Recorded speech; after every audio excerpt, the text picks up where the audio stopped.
चलिए आज देखिए हम आप लोग को क्या करेंगे, निर्देशांक ज्यामिति के अंतर्गत जितना भी महत्वपूर्ण प्रश्न है उसका क्या करेंगे, सॉल्यूशन कराएंगे, जिसका क्या संभावना बहुत ज़्यादा है बिहार बोर्ड मैट्रिक एग्जाम 2022 में पूछे जाने का। चलिए आज हम आप लोग को सॉल्यूशन कर। सबसे पहले देखिए निर्देशांक ज्यामिति का सवाल बनाने से पहले कुछ महत्वपूर्ण बातें हैं, यह चीज़ आप लोग जान लीजिए। कुछ फॉर्मूला होता है, जैसे पहले देखिए होता क्या, दूरी सूत्र होता है। दूरी सूत्र देखिए क्या होता है, दूरी सूत्र क्या होता है, आपको देखिए दो बिंदु दे देगा, क्या करेगा, दो बिंदु दे देगा और दोनों बिंदु का आप लोग को निर्देशांक दे देगा और बोलेगा क्या, दोनों बिंदु के बीच का दूरी ज्ञात कीजिए। तो कैसे करेंगे वो देखिए। जैसे देखिए अभी देखिए ऐसे हम एक लाइन दे दिए, यहाँ पे चलिए हम दे दिए बिंदु ए दे दिए और यहाँ पे क्या दे दिए, बी दे दिए। ठीक, इस बिंदु का देखिए अपना लोग क्या करेगा, निर्देशांक दे देगा। चलिए अभी देखिए हम क्या करते हैं, निर्देशांक लिखते वक्त हमेशा पहले एक्स का मान लिखते हैं, फिर क्या करते हैं, वाई का मान लिखते हैं। ठीक, अब फिर देखिए इस बिंदु का भी निर्देशांक दे देगा, तो पहले एक्स का मान देगा, फिर क्या करेगा, वाई का मान देगा। अभी देखिए दो एक्स आ गया, तो यहाँ पर अपना लोग क्या करते हैं, इसको इंडिकेट करने के लिए x1 करते हैं, क्या करते हैं x2, ताकि यहाँ पर अगर हम बोलेंगे कि x1 तो आप लोग को समझ में आना चाहिए इस x1 इस x के बारे में बात हो रहा। अगर बोल देंगे x2 तो आप लोग को ये मतलब पता चलना चाहिए कि इस x के बारे में बात हो रहा। अब देखिए यहाँ पे दे देंगे y1 और यहाँ पे दे देंगे y2। देखिए तो दूरी कैसे निकालते हैं, अभी देखिए यह बिंदु है, एक बिंदु a है, एक बिंदु क्या है, b है। दोनों बिंदु के बीच का कार्य दूरी निकालने के लिए देखिए दूरी कैसे निकालेंगे। सबसे पहले तो दूरी निकालने का फॉर्मूला होता है कि रूट अंदर होता है x2 माइनस x1 का होल स्क्वायर, क्या होता है, x2 माइनस x1 का whole square plus y2 minus y1 का होल स्क्वायर होता है, y1 का होल स्क्वायर था। यह फार्मूला देखिए आप लोग क्या कीजिएगा, याद कर लीजिए। यह फार्मूला बहुत ही जरूरी है। देखिए अगर यह फार्मूला अगर आप लोग को याद रहता है तो हम गारंटी के साथ आप लोग को कह सकते हैं कि मैट्रिक बोर्ड एग्जाम में इस फार्मूला की बदौलत आप लोग 4 से 5 नंबर ला सकते हैं। ठीक, इसलिए यह फार्मूला इतना महत्वपूर्ण। ठीक, अब अगला देखिए आप लोग से क्या पूछ सकता है। हाँ, अब एक बात और आप लोग जान लीजिए, हो सकता है आप लोग को इस टाइप से दे देगा, कोई यहाँ पे दे देगा x का मान और यहाँ पे y का मान दे देगा। जैसे यानी x का मान कुछ दे देगा, कोई अंक दे देगा, और y का भी क्या करेगा, कोई अंक दे देगा। और आप लोग से पूछ देगा कि बताइए इसमें भुज का मान क्या है और कोटि का मान क्या है। इस टाइप का एक कोटि और भुज वाला क्वेश्चन क्या होता है, कोटि और भुज वाला। पहले भुज लिख लीजिए कि पहले भुज और क्या होता है, कोटि होता है। भुज और कोटि वाला वस्तुनिष्ठ प्रश्न हमको लगता है ऐसा कोई एग्जाम ही नहीं हुआ जिसमें क्या हुआ, इस टाइप का क्वेश्चन नहीं पूछा गया हो। ठीक, इस टाइप का क्वेश्चन पूछा ही जाता। इस टाइप का दे देगा आपको x और y, क्या करेगा, कोई एक बिंदु दे देगा जिसका निर्देशांक दे देगा x और y। ठीक, और पूछ देगा इसमें बताइए भुज का मान क्या है, या तो पूछेगा भुज का मान क्या है। अगर भुज नहीं पूछा तो क्या पूछेगा, कोटि का मान क्या है। तो हमेशा आप लोग याद रखिएगा x का जो मान होता है वह क्या कहलाता है, भुज कहलाता है, और देखिए y का जो मान होगा क्या कहलाएगा, कोटि कहलाएगा। ठीक, यहाँ तक आप लोग किसी प्रकार का दिक्कत नहीं होना चाहिए। अब आगे देखिए, आगे क्या चीज़ याद करना आप लोग को जरूरी है। देखिए अब आप लोग से इस टाइप से पूछ सकता है कि जैसे मान लीजिए अभी कोई बिंदु देगा, मान लीजिए हमको दे दिया -4,5 दे दिया। आप लोग से पूछ दिया कि बताइए यह जो बिंदु है, मान लीजिए कोई बिंदु एक ए है जिसका क्या निर्देशांक दे दिया -4,5 दे दिया। ठीक, बोल देगा यह बिंदु बताइए कि निर्देशांक ज्यामिति के अंतर्गत किस पाद में होगा। यानी पाद देखिए यहाँ पर कहने का मतलब क्या हुआ कि जैसे यहाँ पे देखिए होता है एक y एक्सिस होता और क्या होता है, एक्स एक्सिस होता। यह y एक्सिस और यह हुआ x एक्सिस। ठीक, और यह हुआ y एक्सिस। यदि किसी सतह में होता क्या होता, किसी सतह में, किसी सतह को क्या करता है, x एक्सिस और y एक्सिस मिलके क्या करता है, 4 बराबर भाग में विभाजित करता है। क्या करता है, 4 भाग में बांट देता है। या देखिए अभी मेरा देखिए बोर्ड है, बोर्ड क्या, एक सतह है, क्या है, सतह। इसको देखिए क्या किया, x एक्सिस यह हुआ, यह क्या हुआ, y एक्सिस। धारातल के जो समांतर यानी धरती का जो रेखा समांतर होता है उसको क्या बोलते हैं, एक्स एक्सिस। और देखिए जो क्या होगा, धरती पे सीधा लंबवत होगा उसको क्या बोलते हैं, वाई एक्सिस बोलते हैं। तो एक्स एक्सिस और वाई एक्सिस मिलकर क्या करता है, धारातल यानी सतह को क्या किया, 4 भाग में बांटे, यानी 4 भाग में क्या क्या विभाजित कर दिया। तो विभाजित कर दिया, तो विभाजित करने के बाद इस भाग को बोलते हैं प्रथम पाद। क्या बोलते हैं, प्रथम पाद। अब देखिए तो इस भाग को क्या बोलते हैं, इसको बोलते हैं द्वितीय पाद। ठीक, और देखिए इसको क्या बोलते हैं, इसको बोलते हैं तृतीय पाद। ठीक, और देखिए इसको बोलते हैं चतुर्थ पाद।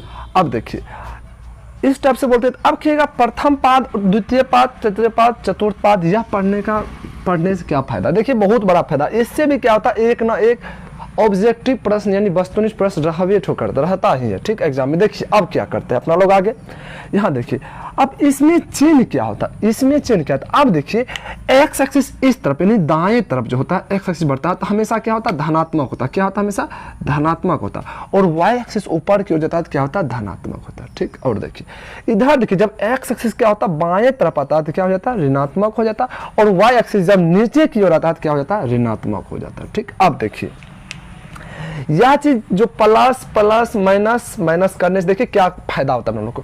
अभी देखिए यह बिंदु दे दिया ए, क्या दे दिया, क्या दे दिया, एक बिंदु दिया जिसका निर्देशांक क्या हम लोग को दिया, -4 और 5 दे दिया।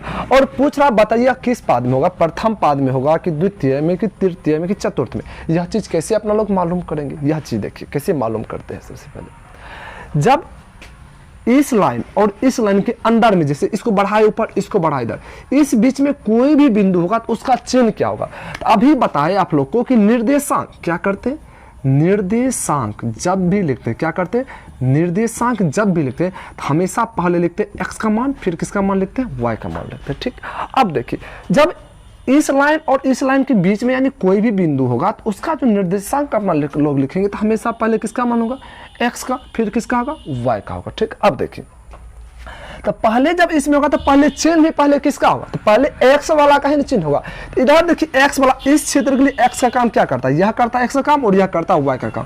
तो एक्स का चिन्ह क्या प्लस है, क्या प्लस है। और देखिए वाई का, उसके एक्स के बाद क्या होता है वाई, तो वाई का चिन्ह क्या, इस क्षेत्र के लिए वाई क्या है, यह क्षेत्र, क्योंकि यह क्षेत्र किससे घिरा रहा है, यह क्षेत्र किस चीज से घिरा रहा है, इस वाला एक्स से और इस वाला वाई से, ये वाला क्षेत्र क्या हो रहा है, घिरा रहा। अब देखिए जब ई वाला क्षेत्र घिरा रहा है तो एक्स का काम तो ई वाला लाइन कर रहा और वाई का काम ई वाला लाइन कर रहा।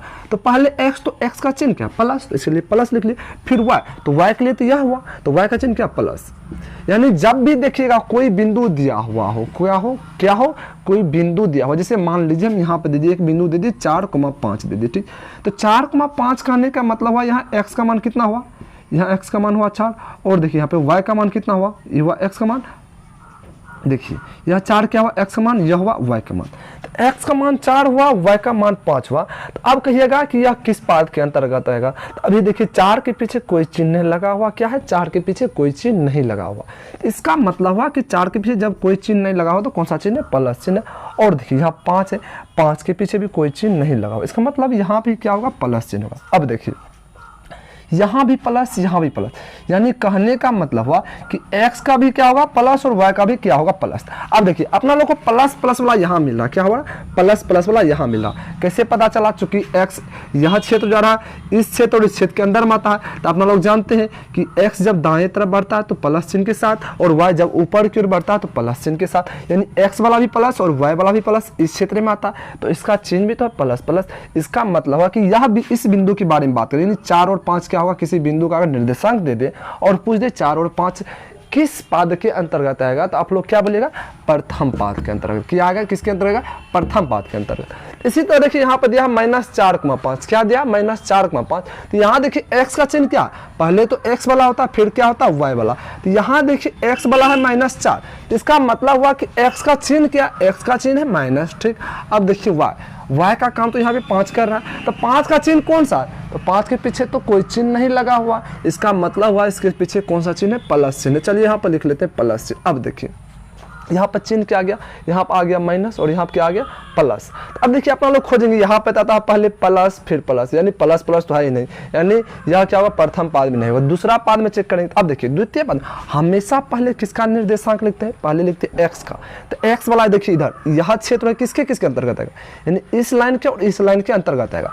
तो पहले लिखते हैं एक्स वाला, तो एक्स वाला का चिन्ह क्या है माइनस है, फिर क्या लिखते हैं वाई वाला, तो वाई वाला यह है तो वाई वाला चिन्ह क्या प्लस है, यानी क्या होगा माइनस और प्लस, क्या होगा माइनस और प्लस। तो देखते हैं इसका भी चिन्ह क्या, पहले माइनस है फिर क्या प्लस है। इसका मतलब है कि जो एक बिंदु है जिसका निर्देशांक दिया हुआ -4 और 5, तो यह माइनस और 4 किस पद के अंतर्गत आएगा, यानी द्वितीय पद के अंतर्गत आएगा, ठीक। इसी टाइप से देखिए अगर कोई और संख्या आप लोग को इस टाइप से दे दे, क्या करेगा, यहाँ पर चलिए हम एक बिंदु ले लेते हैं, यहाँ बिंदु हम क्या करते हैं, चलिए बी ले लेते हैं। इसका मान हम आप लोग से क्या दे देते हैं, यहाँ पर ले लेते देखिए -3 ले लिए और -4 ले लिए, ठीक। अब देखिए कह देगा -3 और 4 एक बिंदु है, बताइए यह किस पाद के अंतर्गत आएगा, प्रथम पाद की द्वितीय पाद के अंतर्गत आएगा। तो देखिए यह चीज देखिए। अब देखिए यहाँ देखिए इसके अंदर देखिए, यानी इस लाइन और इस लाइन के जो अंतर्गत जो भी बिंदु आएगा तो उसका चिन्ह क्या होगा। देखिए तो उसका चिन्ह क्या होगा, तो पहले तो लिख तो एक्स वाला, तो एक्स वाला का चिन्ह देखिए क्या, माइनस, तो माइनस होगा। फिर क्या लिखते हैं, वाई वाला, तो वाई वाला चिन्ह देखिए इस वाई वाला और एक्स वाला के अंतर्गत आएगा। तो यह बिंदु के अंतर्गत पहले एक्स वाला, तो एक्स का चिन्ह माइनस आया, फिर वाई वाला चिन्ह क्या, माइनस, यानी माइनस माइनस, वो क्या होगा, माइनस माइनस। तो इस बिंदु का देखिए एक्स वाला चिन्ह क्या है, माइनस, और वाई वाला चिन्ह क्या है, माइनस, यानी क्या आ रहा है, माइनस माइनस आ रहा है। देख रहे माइनस माइनस वाला इस पाद के अंतर्गत आ रहा है। इसका कहने का मतलब हुआ कि -3 और 4 जो एक बिंदु है, यह बिंदु किस पाद के अंतर्गत आएगा, प्रथम पाद, द्वितीय पाद, तृतीय पाद कि चतुर्थ पाद, किसके अंतर्गत आएगा, तृतीय पाद के अंतर्गत। किसके अंतर्गत आएगा, तृतीय पाद के अंतर्गत। अब देखिए एक बात और जान लीजिए आप लोग, हो सकता है आप लोग को इस टाइप से दे दे, कैसे, यहाँ देखिए दे देगा 5 और यहाँ दे देगा -4, बोल देगा बताइए कि 5, -4 किस पाद के अंतर्गत आएगा। तो कैसे ज्ञात करेंगे, देखिए अभी देखते हैं। पहले चलिए इसका चिन्ह पहले अपन लोग आउट कर लेते हैं। देखिए इसके अंतर्गत कौन कौन सा चिन्ह होगा, तो पहले देखते हैं एक्स वाला। तो अभी देखिए यह क्षेत्र किस लाइन के अंतर्गत आएगा, एक लाइन यह होगा, एक लाइन यह होगा, इस दोनों लाइन के अंतर्गत यह वाला क्षेत्र आएगा। देखिए जब यह वाला क्षेत्र इस लाइन और इस लाइन के अंतर्गत आएगा तो देखिए पहले लिखते हैं एक्स वाला, तो एक्स का चिन्ह क्या, प्लस, इसका मतलब यहाँ पे क्या होगा, प्लस। फिर देखिए किसका चिन्ह लिखेंगे, वाई वाला, तो वाई वाला चिन्ह क्या, माइनस, यहाँ क्या होगा, माइनस। यानी इस क्षेत्र में जो भी बिंदु आएगा उसका चिन्ह क्या होगा, प्लस माइनस, यानी एक्स का चिन्ह होगा प्लस और वाई का चिन्ह क्या होगा, माइनस। अभी देखिए यहाँ पे 5 है, पहले एक्स वाला लिखते हैं फिर वाई वाला, तो एक्स वाला का चिन्ह क्या, एक्स वाले के पीछे तो कोई चिन्ह नहीं लगा हुआ, कोई भी संख्या दिया हुआ हो उसके पीछे अगर कोई चिन्ह नहीं लगा हुआ हो, इसका मतलब उसके पीछे कौन सा चिन्ह है, प्लस चिन्ह है। तो चलिए यहाँ पे क्या है, प्लस चिन्ह है। अब देखिए यहाँ पे 4 तो है, वाई वाला क्या, -4 है, क्या वाई वाला क्या, -4 है, इसका मतलब वाई वाला का चिन्ह क्या है, माइनस है, क्या है चिन्ह, माइनस। यहाँ देखिए आया प्लस और माइनस आया, क्या आया, प्लस और माइनस, प्लस और माइनस। तो देखते हैं अपन प्लस और माइनस वाला किस पाद के अंतर्गत मिलता है, चतुर्थ पाद के अंतर्गत। किसके अंतर्गत मिला, चतुर्थ पाद के अंतर्गत। इसका मतलब यह बिंदु जो है 5, -4 जो है वह किस पाद के अंतर्गत आएगा, 5, -4 जो एक बिंदु है किस पाद के अंतर्गत आएगा, चतुर्थ पाद के अंतर्गत। यहाँ तक आप लोगों को किसी प्रकार का दिक्कत नहीं होना चाहिए। देखिए इतना चीज अगर आप लोग समझ लेते तो हम गारंटी के साथ आप लोग को बोल सकते हैं कि आप लोग निर्देशांक ज्यामिति के अंतर्गत जो पूछा जाता है 10 या 15 नंबर पूछा, 10 नंबर पूछा जाता है, उसमें आप लोग 5 नंबर आराम से ला सकते हैं। ठीक, हाँ एक बात आप लोग हमेशा याद रखिएगा, जो भी वीडियो देखते हैं पूरा देखने का प्रयास कीजिए, तब आप लोग को पता चलेगा कि हाँ क्या सीखे नहीं सीखे। हम आप लोग को गारंटी के साथ कर सकते हैं, जो भी चैप्टर से हम क्या कहते हैं संभावित प्रश्न बता, अगर आप लोग पूरा वीडियो देखते हैं तो आप लोग को गारंटी के साथ कहते हैं आप लोग को पूरा समझ में आएगा, 110% समझ में आएगा। यह चीज़ हम दावे के साथ कर सकते हैं, और उस चैप्टर से आप लोग को एक भी प्रश्न नहीं छूटेगा। आप लोग को अगर यह चीज़ विश्वास नहीं होता तो आप लोग पूरा वीडियो देखिए, तब आप लोग को यह चीज़ समझ में आएगा। ठीक, आगे देखिए अब क्या करते हैं हम, यहाँ तक आप लोग को समझ में आ गया होगा, इससे आगे चलिए हम बताते हैं।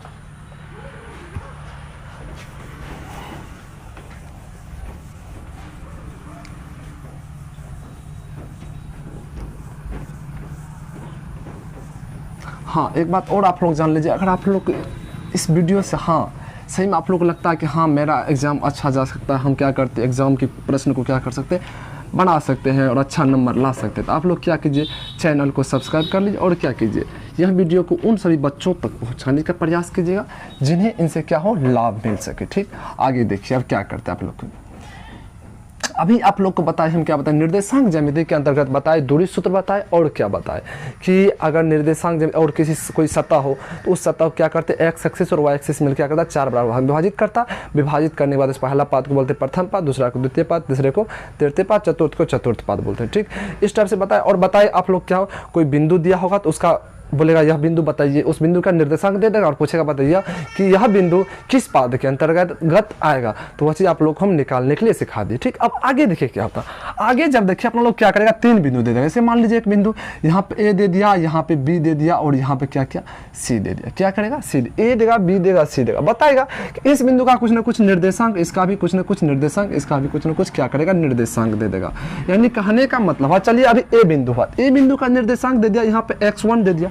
ठीक, अब देखिए यहाँ पे y1 दे दिया। ठीक, और यहाँ पे देखिए x2 दे देगा और यहाँ पे y2 दे देगा। ठीक, और देखिए यहाँ पे क्या करेगा, x3 देगा और यहाँ पे क्या करेगा, y3 दे दिया। ठीक, अब देखिए यह 3 बिंदु दे दिया और कह देगा अपना लोग से कि बताइए कि यह जो ए बी सी है यह क्या संरेख है। अभी तो यह तीनों संरेख है, क्यों? क्योंकि तीनों क्या एक ही लाइन में है, एक ही सीध में, इसलिए क्या तीनों बिंदु संरेख है। अगर मान लीजिए कि अपना लोग को इस टाइप से लाइन छीन पे नहीं देगा, कहीं पे दे देगा, आप लोग को ऐसे बोल देगा बताइए x1 y1, इसका मान कुछ ना कुछ दे देगा, इसका भी मान कुछ ना कुछ दे देगा और इसका भी मान कुछ ना कुछ दे देगा और कहेगा बताइए कि यह तीनों बिंदु संरेख है। तो कैसे पता करेंगे कि यह तीनों बिंदु संरेख है कि नहीं? चलिए यह चीज अपना लोग जानते हैं। संरेख जानने कैसे होगा? जैसे मान लीजिए ए बिंदु बी बिंदु सी है, तो यह तभी संरेख होता है जब क्या होता है, देखिए इस दोनों बिंदु का बीच का दूरी निकाल लेते हैं, फिर इस दोनों बिंदु के बीच का दूरी निकाल लेते हैं, दोनों क्या करते हैं जोड़ लेते हैं, जोड़ने के बाद क्या करते हैं इस बिंदु और इस बिंदु के बीच का दूरी निकालते हैं। अगर देखते हैं अगर बराबर हो गया, क्या हो गया?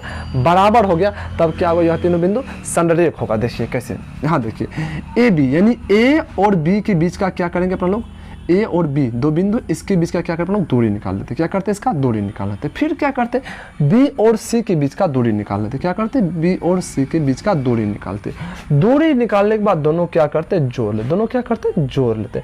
जोड़ने के बाद किसके बराबर करते हैं? जोड़ने के बाद बराबर करते हैं लोग ए और सी के बीच की दूरी, यानी बिंदु ए और सी लेंगे और ए और सी के बीच का दूरी निकाल लेंगे, यानी ए और सी के बीच के क्या करेंगे दूरी के बराबर करेंगे। अगर यह चीज़ बराबर आ जाता है, क्या होता है? अगर यह चीज़ बराबर आ जाता है तब क्या होगा हमारा यह तीनों बिंदु ए बी और सी क्या होगा? संरेख होगा। क्या होगा? संरेख होगा। यहाँ तक आप लोग को किसी प्रकार का दिक्कत नहीं होगा, ठीक। अब देखिए हो सकता है आप लोग में से किसी के मन में आ रहा होगा कि हम ऐसे नहीं निकालेंगे, तब देखिए कैसे निकाल सकते हैं। एक फार्मूला होता है, क्या होता है एक फार्मूला, उसको बोलते हैं कि निर्देशांक ज्यामिति के अंतर्गत त्रिभुज का क्षेत्रफल के लिए फार्मूला। क्या होता है? निर्देशांक ज्यामिति के अंतर्गत त्रिभुज के क्षेत्रफल के लिए फार्मूला। जैसे देखिए अभी मान लीजिए इस टाइप से एक त्रिभुज दे देगा, क्या करेगा एक त्रिभुज दे देगा और इस त्रिभुज के 3 बिंदु, इसका नाम ए दे दिया, इसका नाम बी दे दिया, इसका नाम सी दे दिया, ठीक। और इस बिंदु का भी मान कुछ ना कुछ दे दिया, चलिए हम इसे x1 y1 मान लीजिए दे दिया, ठीक। और देखिए इसका भी मान दे दिया, ऐसे मान लीजिए x2 दे दिया कोमा y2 दे दिया, इसका मान दे दिया x3 कोमा y3, यानी इस सब का क्या हो कुछ ना कुछ मान दे दिया और बोल देगा कि बताइए कि इस त्रिभुज का क्षेत्रफल निकालिए। क्या कीजिए? क्षेत्रफल निकालिए, क्षेत्रफल निकालिए। तो क्षेत्रफल कैसे निकालते हैं? और उसी क्षेत्रफल के वाले फार्मूला से हम पता कर लेते हैं कि 3 बिंदु संरेख हैं कि नहीं। क्या करते हैं? संरेख हैं कि नहीं। जैसे देखिए अभी यह त्रिभुज दे दिया, 3 बिंदु ए बी सी यहाँ भी तो है, ए बी सी यहाँ भी है, वहाँ भी बोल रहा था कि ABC क्या है 3 बिंदु है, तो बताइए यह संरेख है कि नहीं। तो देखिए यह क्षेत्रफल की फार्मूला अपना लोग कैसे निकालेंगे, क्या करेंगे? वो 3 बिंदु दिया हुआ, तो तीनों बिंदु के क्या करेंगे एक त्रिभुज बना लेंगे, ठीक। जैसे मान लीजिए यहाँ पे त्रिभुज बना लिए, त्रिभुज के तीनों शीर्ष मान लें, क्या करेंगे उस तीनों बिंदु को त्रिभुज का शीर्ष मान लें, क्या करेंगे तीनों बिंदु का। जैसे कि ABC दिया हुआ था तो ABC को क्या किया अपना लोग इस त्रिभुज का शीर्ष मान लिए, ABC को क्या किया त्रिभुज का शीर्ष मान लिए।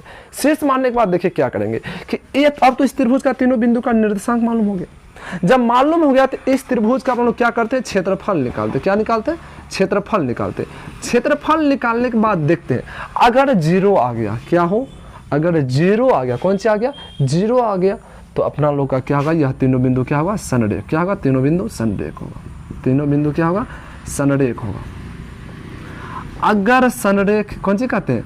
अगर क्षेत्रफल निकालने के बाद 0 नहीं आया, क्या होगा 0 नहीं आया, तब क्या होगा? तब संरेख नहीं होगा। तब क्या होगा? यह संरेख नहीं होगा, संरेख नहीं होगा। देखिए कितना आसान। अब बात आया कहाँ, देखिए अब बात आप लोग यह चीज़ पूछ सकते हैं आखिर यह क्षेत्रफल कैसे निकालेंगे, क्षेत्रफल के लिए क्या ऐसा फार्मूला है? तो क्षेत्रफल के लिए एक फार्मूला, जो फार्मूला बहुत ही स्टूडेंट को विद्यार्थी क्या होता है याद नहीं होता। चलिए वह चीज़ हम बताते हैं, देखिए कैसे याद करेंगे अपना लोग क्षेत्रफल वाला फार्मूला। तो क्षेत्रफल के यहाँ पे लिख लीजिएगा त्रिभुज का क्षेत्रफल, त्रिभुज का क्षेत्रफल कि क्या था फार्मूला आप लोग यहाँ पे लिख लीजिएगा 1/2 लिख लीजिएगा, ऐसे बड़ी कोष्ट लगा लीजिएगा, ठीक। यहाँ पे 1/2 लगा, यहाँ बड़ी कोष्ट लगा लीजिएगा और यहाँ पे आप लोग कुछ लिख लीजिए x लिख लीजिएगा और यहाँ पे लिख लीजिएगा y माइनस वाई, ठीक। फिर देखिए यहाँ पे लिख लीजिएगा आप लोग x लिख लीजिएगा, यहाँ पे लिख लीजिएगा y माइनस वाई, ठीक। अब फिर देखिए यहाँ पे प्लस लिख लीजिएगा, यहाँ पे लिख लीजिएगा x, क्या लिख लीजिएगा x और यहाँ पे लिख लीजिएगा y माइनस वाई। अब आप लोग बोल सकते हैं कितना बार लिखेंगे इस टाइप से, तो चूंकि अपना लोग को 3 बिंदु 1 2 3 यानी 3 बार लिखना। देखिए यहाँ से यहाँ पूरा 1 हुआ, फिर यहाँ से यहाँ 1 हुआ, यहाँ से यहाँ 1 हुआ, पूरा 3 बार हो गया। अब देखिए यह क्या फार्मूला हो गया, अभी नहीं फार्मूला। अब देखिए यह फार्मूला कैसे अपना लोग तैयार करते हैं। तो यहाँ पे क्या कीजिएगा, अपने मन से यहाँ पे ले लीजिएगा 1 और यहाँ पे ले लीजिएगा 2, यहाँ पे ले लीजिएगा 3। ठीक, यहाँ तक किसी प्रकार का दिक्कत नहीं होना चाहिए आप लोग। अब देखिए आगे क्या करते हैं, अब आगे यहाँ पे क्या करते हैं हम लोग 23 लिखते हैं। 23 कैसे लिखेंगे, देखिए यहाँ पे 2 देंगे, यहाँ पर 3 देंगे, इस प्रकार से 23 लिखेंगे। ठीक, अब देखिए 23 के बाद क्या लिखते हैं 31, 31 यानी 3 यहाँ पे लिखेंगे, 1 यहाँ पे लिखेंगे। 23 31 अब 12 लिखेंगे, क्या लिखेंगे 12 यानी 12 कैसे लेंगे, यहाँ पे 1 देंगे, यहाँ पे 2 देंगे। ठीक, यहाँ पे 2 यहाँ पे ना, यहाँ पे 2 दीजिएगा। ठीक, इस प्रकार देखिए अपना लोग फॉर्मूला याद रखिए। देखिए फॉर्मूला बन के तैयार हो क्या हुआ, फॉर्मूला अपना लोग का बन के तैयार हो गया। अब देखिए जब फॉर्मूला बन गया क्या हुआ, फॉर्मूला जब बन गया तो अब फॉर्मूला इसमें पुट कैसे करेंगे, तो कितना आसान था। अपन लोग को x1 यहाँ पर 3 बिंदु दिया हुआ, किसी तीनों बिंदु में से एक मान लेंगे यहाँ पे x1, एक x2, यहाँ पे x3 मान लेंगे। x का जो मान हुआ y वाला 3 को मान होगा, y का भी 3 को मान होगा, तो तीनों में से एक को मान लेंगे y1, जहाँ पे मानेंगे x1 उसी के बगल वाला क्या मानेंगे y1 मानेंगे, जहाँ मानेंगे x2 उसी के बगल y2 मानेंगे, जहाँ मानेंगे x3 उसी के बगल क्या मानेंगे y3 मान लेंगे। इस टाइप से मान लेंगे, सब मान उठा के इसमें पुट करेंगे, लास्ट में हल करेंगे। हल करने के बाद देखेंगे 0 आया, संरेख हुआ, 0 आया तो संरेख हुआ, अगर 0 नहीं हुआ तो संरेख नहीं हुआ। यह फॉर्मूला से हम लोग क्या कर सकते हैं, 3 बिंदु अगर दिया हुआ हो, तीनों बिंदु का निर्देशांक मालूम हो, तो इस फॉर्मूला से हम लोग क्या कर सकते हैं, चेक कर सकते हैं कि वह तीनों बिंदु संरेख है कि नहीं, क्या है संरेख है कि नहीं। अगर संरेख, देखिए और क्या संरेख तो हम लोग चेक करवे करेंगे। और देखिए इस फॉर्मूला से बार बार इस स्टेप पे हर एक बार, ऐसा कोई बार एग्जाम ही नहीं हुआ जिसमें इस फार्मूला से सवाल नहीं पूछा गया हो। इस फार्मूला से सवाल पूछा ही गया है।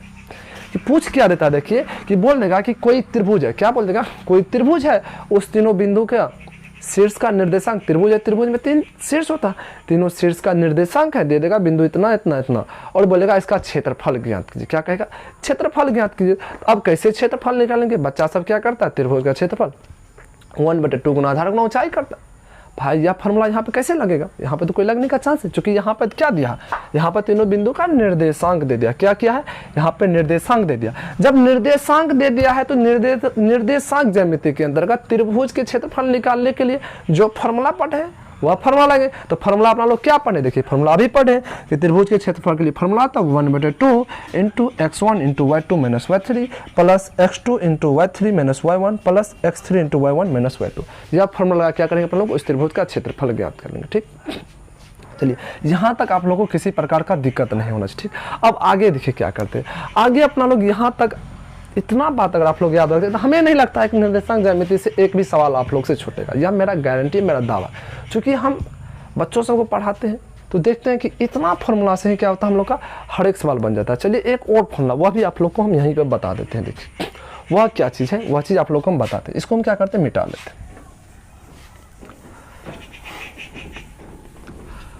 उस फॉर्मूला से भी क्या करता है, बार बार सवाल उठा के पूछता है, वह चीज़ आप लोग को हम बताते हैं। देखिए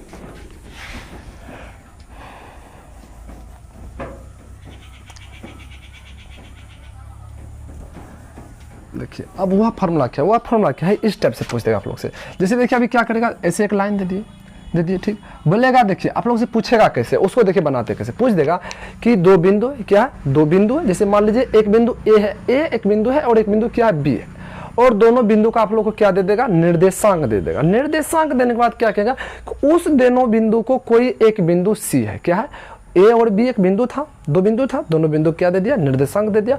उसके बाद कहेगा उस दोनों बिंदु को कोई एक बिंदु सी क्या कर रहा, कुछ अनुपात, जैसे मान लीजिए 1:2, 2:3, 4:, इस टाइप से दे देगा कि इस अनुपात में क्या कर रहा, विभाजित कर रहा, क्या कर रहा, विभाजित कर रहा। तब कहेगा कि बताइए कि उस बिंदु का निर्देशांक क्या होगा, क्या होगा, निर्देशांक क्या होगा। वह चीज़ चलिए आप लोग को बताते, देखिए कैसे। जैसे अभी देखिए यह चीज़ दे दिया, यहाँ पर चलिए हम क्या मान लेते, ए मान लेते, यहाँ पर चलिए हम क्या कर लेते, बी मान लेते, मान लिया। अब देखिए ए और बी दिया, इस दोनों बिंदु का निर्देशांक दे दिया। चलिए इसका निर्देशांक हम मान लिए x1, इसका मान यहाँ मान लिए y1, इसका दे देगा x2, y2। इस टाइप से आप लोग को दे देगा। ठीक, इस टाइप से देने के बाद आप लोग से क्या पूछ रहा है कि इस दोनों बिंदु को कोई एक बिंदु क्या है, सी है। चलिए हम सी मान लिए। यह सी कह रहा है कि इस और यानी ए और बी को क्या कह रहा है, कुछ अनुपात, यानी देखिए अलग अलग 2 भाग में डिवाइड किया, तो डिवाइड का कुछ ना कुछ पूरा जो होता है कुछ ना कुछ भाग में बांटा होगा। मान लीजिए इसको हम क्या करते हैं, चलिए इसको हम कहते हैं, इसको m मान लिए, इसको n मान लिए, इसको क्या क्या m और n अनुपात में विभाजित कर लिया। यहाँ m और n कहने का मतलब उसमें क्या करेगा, कोई संख्या दे देगा कि 4 और 5 अनुपात विभाजित क्या। यहाँ पे x1 y1 का मतलब हुआ, यहाँ पे x का मान कुछ ना कुछ देगा, 4,3 दे दिया, इसका मान लीजिए 5,6 दे दिया। अब बोलेगा इसको यहाँ पे मान लीजिए 3,4 अनुपात 3 और यहाँ पे 3 देगा, यहाँ पे 4 दे देगा।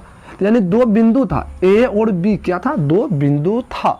इस दोनों बिंदु को क्या किया, C क्या किया, M अनुपात N में विभाजित किया। क्या किया, विभाजित किया। तो कहेगा यह जो एक बिंदु C हुआ, इसका क्या कीजिए आप लोग, निर्देशांक ज्ञात कीजिए। क्या कीजिए, निर्देशांक ज्ञात कीजिए। कैसे ज्ञात करते यह चीज आप लोग देखिए। इसका भी जो निर्देशांक लिखेंगे तो पहले तो x का मान होगा, फिर क्या होगा, y का मान होगा। क्या होगा, पहले x का मान होगा, फिर क्या होगा, y का मान। तो देखिए x का मान कैसे निकालेंगे, तो यहाँ पर लिख लेंगे x बराबर, देखिए x कैसे निकालते हैं। तो हमेशा देखिए जब x निकालने के लिए बोले तो क्या करेंगे, इस x1 वाले को इससे गुना करते। क्या करते, यहाँ जो x1 है इसको इससे गुना कर लेंगे, यानी x1 को किससे गुना करेंगे, n से गुना करेंगे। फिर क्या करते हैं, यहाँ पे प्लस का चिन्ह दे, प्लस का चिन्ह देने के बाद ये जो x2 है, क्या है यहाँ पे x2 है, x2 को m से गुना करते। किससे गुना करते हैं, m से। यानी यहाँ पे x2 हुआ, इसको किससे गुना करेंगे, m से गुना करेंगे। फिर क्या करते, बट्टे में इस दोनों को जोड़ लेते। क्या करते, इस दोनों को जोड़ लेते, m और n को क्या करते हैं अपन लोग, जोड़ लेते, m और n को जोड़ लिए।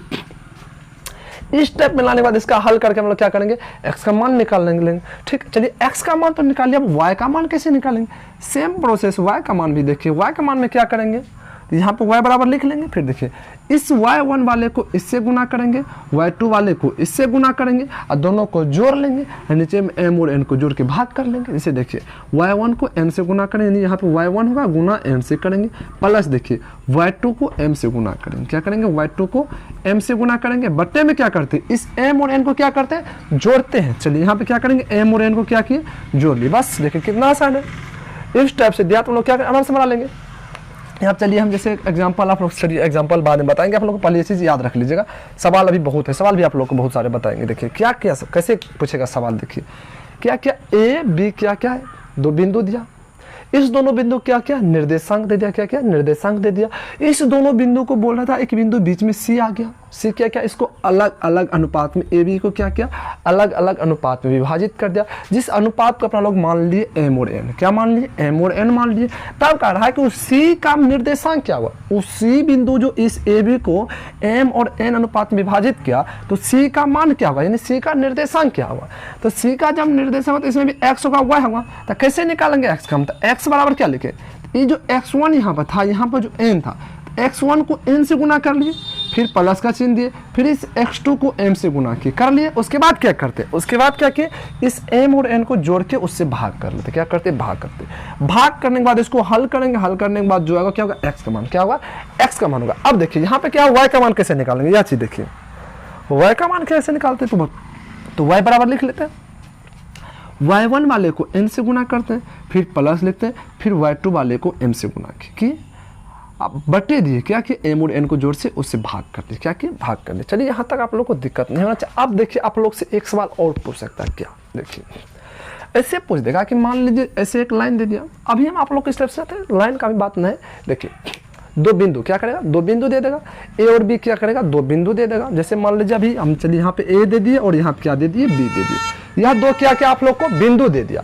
बिंदु देने के बाद कहेगा कि इस ए और बी का मध्य बिंदु, चलिए ए और बी बिंदु दिया, इसका निर्देशांक कुछ ना कुछ दे देगा। क्या करेगा, इसका कुछ ना कुछ निर्देशांक। चलिए इसका निर्देशांक हम x1 मान लेते, कोमा इसका मान लेते y1। यहाँ पे देखिए, यहाँ पर रहेगा x2, y2। इस टाइप से निर्देशांक उसका दे देगा। ठीक, अब देखिए निर्देशांक देने के बाद कहेगा ए और बी के बीच का मध्य बिंदु, यानी क्या कहेगा, ए और बी क्या है, 2 बिंदु है, ए और बी क्या है, 2 बिंदु है।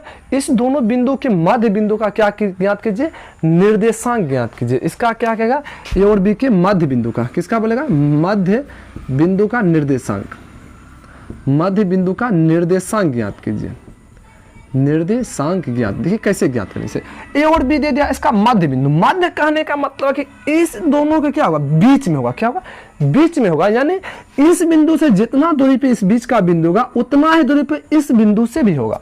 तब ना वह बिंदु क्या कहलाएगा, इस दोनों का मध्य बिंदु। क्या होगा, मध्य बिंदु। चलिए यहाँ पर हम एक बिंदु ले लेते हैं सी। क्या लेते हैं, सी। सी को क्या मान लिए कि ए से जितना दूरी पे सी है, उतना ही दूरी पे बी से भी क्या है, सी है। तब ना सी क्या कहलाएगा, मध्य बिंदु कहलाएगा। क्या कहलाएगा, मध्य बिंदु। अब देखिए इस मध्य बिंदु का निर्देशांक कैसे निकालेंगे। अपना लोग को ए का निर्देशांक मालूम है, बी का निर्देशांक मालूम है, सी का निर्देशांक पूछ रहा है कब, जब कह रहा है सी क्या है, इस दोनों के मध्य बिंदु क्या है, मध्य बिंदु। तो देखिए कैसे निकालते हैं। तो मध्य निर्देशांक मतलब यहाँ पे x का मान निकलेगा और y का मान निकलेगा। तो देखिए x का मान कैसे निकालते हैं, x का मान निकालते हैं, क्या करते हैं, मध्य बिंदु है तो मध्य बिंदु है तो क्या करते हैं, x1 वाले को x2 वाले को जोड़ लेते हैं, 2 से भाग कर लेते, क्या करते हैं, 2 से भाग कर लेते। चलिए x1 को जोड़ लेंगे प्लस क्या करते हैं, x2 को जोड़ लेते हैं, इसमें 2 से भाग कर लेते हैं। अब देखिए y वाला का मान कैसे निकालेंगे, y वाला में क्या करते हैं, y1 को और y2 को जोड़ लेते हैं, 2 से भाग कर लेते हैं। y1 को y2 को जोड़ के क्या करते हैं, 2 से भाग कर लेते हैं। यह सब चीज़ अभी आप लोग को जितना बताया सब क्या अति महत्वपूर्ण है। मध्य का चीज़ क्या हुआ, मध्य का चीज़ कैसे निकालते हैं, x1 वाले को x2 वाले को जोड़ लेते हैं, 2 से भाग करते हैं, बीच वाला चीज़ आ जाएगा ठीक। अब देखिए y1 वाले को y2 वाले को जोड़ लेते हैं, 2 से भाग करेंगे, बीच वाला चीज़ आ जाएगा ठीक। देखिए आप लोग को यहाँ तक किसी प्रकार का प्रॉब्लम नहीं होना चाहिए। अभी देखिए आज हम आप लोग को जितना चीज़ बताए, यह चीज़ अगर आप लोग याद कर लेते हैं और यह चीज़ अगर आप लोग बढ़िया से समझ जाते हैं तो गारंटी के साथ आप लोग को हम बोल सकते हैं कि निर्देशांक ज्यामिति के अंतर्गत जो भी सवाल पूछा जाएगा वो आप लोग से कभी नहीं छूटेगा। ऐसा कोई सवाल ही नहीं है निर्देशांक ज्यामिति के अंतर्गत 10th क्लास तक में जो आप लोग से वो सवाल नहीं बनेगा। A to Z सवाल बनेगा आप लोग से, यह चीज़ मैं आप लोग को गारंटी के साथ करता हूँ। सिर्फ आप लोग गौर से वीडियो को पूरा देखिए, कभी स्किप मत कीजिए, आप लोग को यह चीज़ समझ में आएगा ठीक। चलिए यहाँ तक आप लोग को दिक्कत नहीं, आगे देखिए अब क्या हो सकता है। अब देखिए सवाल अब चलिए अब क्या करते हैं हम लोग, सवाल बनाना शुरू करते हैं। पहले यहाँ तक आप लोग क्या कीजिए, लिख लीजिए। हाँ आप लोग को देखिए सच मायने में आप लोग को मेरा मेहनत से आप लोग को सीखने के लिए कुछ मिलता है तो आप लोग क्या कीजिए, चैनल को सब्सक्राइब कर लीजिए, वीडियो को लाइक कर लीजिए और क्या कीजिए, हो सके तो जिस भी बच्चे को लगे कि आप लोग को हाँ कि इस वीडियो से इस चीज़ से क्या उसको फ़ायदा पहुंच सकता है तो उन तक क्या कीजिए, पहुंचाने का प्रयास कीजिए। चलिए आप लोग यहाँ से लिख लीजिए। इसके बाद हम क्या करते हैं, आप लोग को सवाल बताना शुरू करते हैं।